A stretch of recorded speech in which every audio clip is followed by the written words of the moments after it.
Hey everybody, I am here for the Excerpt vlog, Professional Voice of YA, and today I'm going to be reading from Hush Hush by Becca Fitzpatrick. And I'm going to be starting near the beginning of the book. I haven't actually read any of it yet. Right now it's Sunday, the 18th, I think. And yeah, I'm still reading Secret Society, and I'm trying to read one book at a time, so Um, yeah, so I haven't gotten a chance to get to this yet, but hopefully soon. So hopefully like tomorrow or something. But anyway, I'm going to be starting on page 23 and just reading a few pages and going from there. So I don't think you need to know anything about what's going on here. I think this is one of Nora and Patch's first meetings. Nora has gone to this place called Beau's Arcade to talk to Patch and interrogate him and that sort of thing. So Beau's Arcade turned out to be farther away than I would have liked, nestled close to the coast, a 30-minute drive. With a map flattened to the steering wheel, I pulled the Fiat into a parking lot behind a large cinder-block building with an electric sign flashing Beau's Arcade, Mad Black Paintball, and Oz's Pool Hall. Graffiti splashed the walls, and cigarette butts dotted the foundation. Clearly, Beau's would be filled with future Ivy Leaguers and model citizens. I tried to keep my thoughts lofty and nonchalant, but my stomach felt a little uneasy. Double-checking that I had locked all the doors, I headed inside.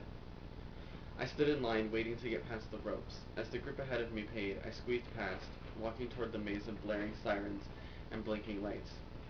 "Think you deserve a free ride?" hollered a smoke-roughened voice. I swung around and blinked at the heavily tattooed cashier.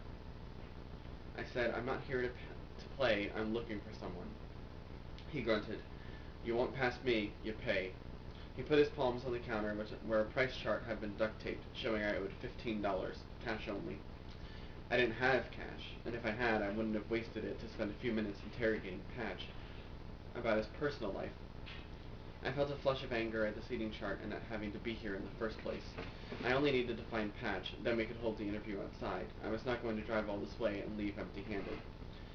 "If I'm not back in 2 minutes, I'll pay the $15, I said. Before I could exercise better judgment or muster up a tad more patience, I did something completely out of character and ducked under the ropes. I didn't stop there. I hurried through the arcade, keeping my eyes open for Patch. I told myself I couldn't believe I was doing this, but I was like a rolling snowball, gaining speed and momentum. At this point, I just wanted to find Patch and get out. The cashier followed after me, shouting, "Hey!" Certain Patch was not on the main level, I jogged downstairs, following signs to Oz's Pool Hall. At the bottom of the stairs, dim track lighting illuminated several poker tables, all in use. Cigar smoke, almost as thick as the fog enveloping my house, clouded the low ceiling. Nestled between the poker tables and the bar was a row of pool tables. Patch was stretched across the one furthest from me, attempting a difficult bank shot. "Patch!" I called out. Just as I spoke, he shot his pool stick, driving it into the tabletop. His head whipped up. He stared at me with a mixture of surprise and curiosity. The cashier clomped down the steps behind me, vising my shoulder with his hand. "Upstairs, now." Patch's mouth moved into another barely there smile. Hard to say if it was mocking or friendly. "She's with me." This seemed to hold some sway with the cashier, who loosened his grip. Before he could change his mind, I shook off his hand and weaved through the tables toward Patch. I took the first several steps in stride, but found my confidence slipping the closer I got to him. I was immediately aware of something different about him. I couldn't quite put my finger on it, but I could feel it like electricity. More animosity, more confidence. More freedom to be himself, and those black eyes were getting to me. They were like magnets, clinging to my every move. I swallowed discreetly and tried to ignore the queasy tap dance in my stomach. I couldn't quite put my finger on it, but something about Patch wasn't right. Something about him wasn't normal. Something wasn't safe. "Sorry about the hang-up," Patch said, coming beside me. "The reception's not great down here." "Yeah, right." With a tilt of his head, Patch motioned the others to leave.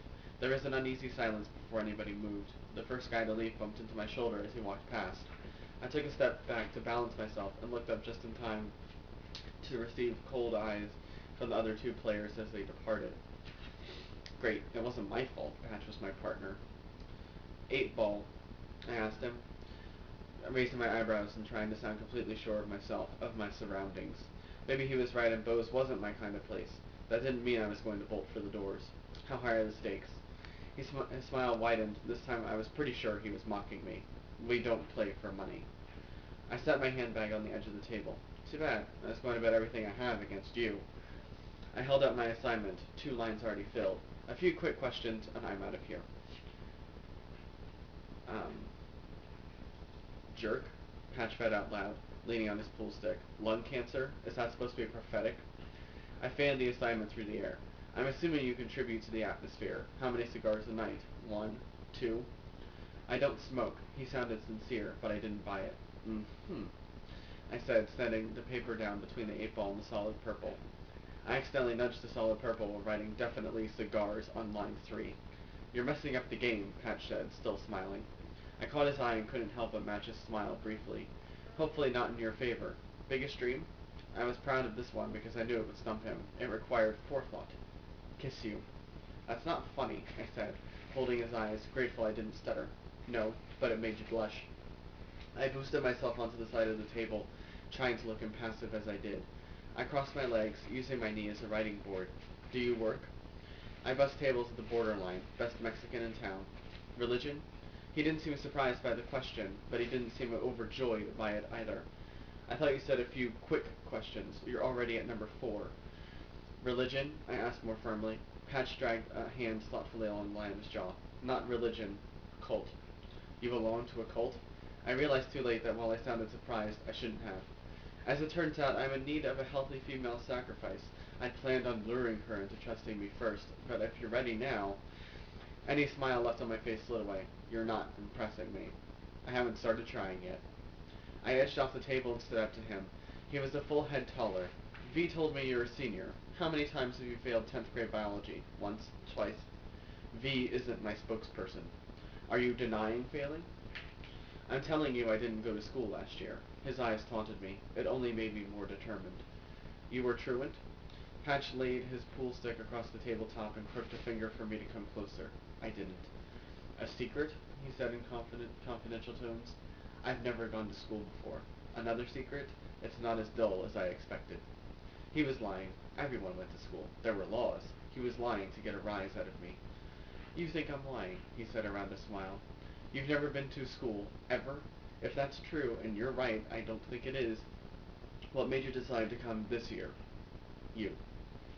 I'm going to go ahead and stop there. She wanted me to read to the end of the chapter, but I think I'm already getting too close to the 10-minute mark. So I hope you guys enjoyed this, and definitely go out and get a copy of this book. And keep an eye out for my review and interview with Becca Fitzpatrick later this week. And also the stuff about Secret Society by Tom Dolby. So I hope you guys enjoy everything going on my blog this week, and I will see you in the next vlog. Bye!